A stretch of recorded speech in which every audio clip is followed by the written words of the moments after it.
Sarah followed Abraham.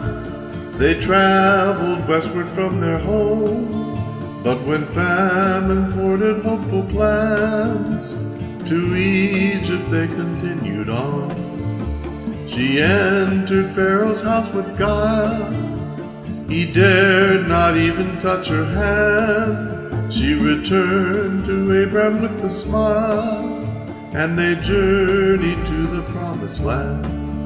Sarah laughed, she embraced her man at last, for she remained his faithful bride. Sarah laughed, she danced with him and laughed, where once she bowed her head and cried.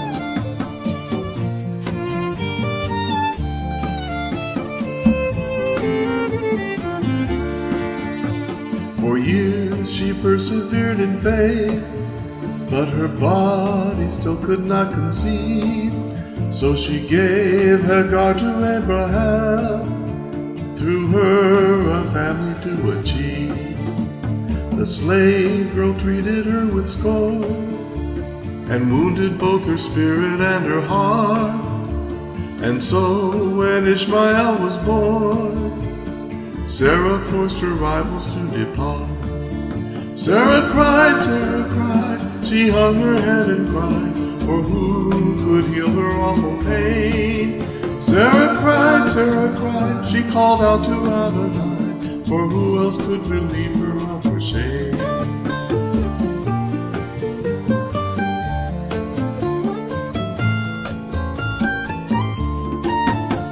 Three travelers visited one day and shared in hospitality, but before they continued on their way, they made a joyous prophecy. Sarai, though old, would bear a son, in whose name the nations would be blessed. A joke, she thought, or else a pun. What cruelty to make of her a jest. Sarah laughed, in bitterness she laughed, for such a saying she could not believe.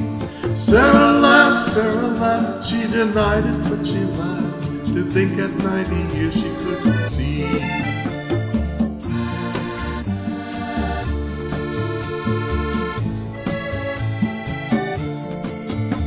And when the baby finally came, they duly named him He Who Laughs, for Isaac truly was his name, and Sarah claimed her happiness at last. Sarah laughed, I can still hear how she laughed, the mother of our faith, I say. Sarah laughed, I remember how she laughed, I believe she's laughing today.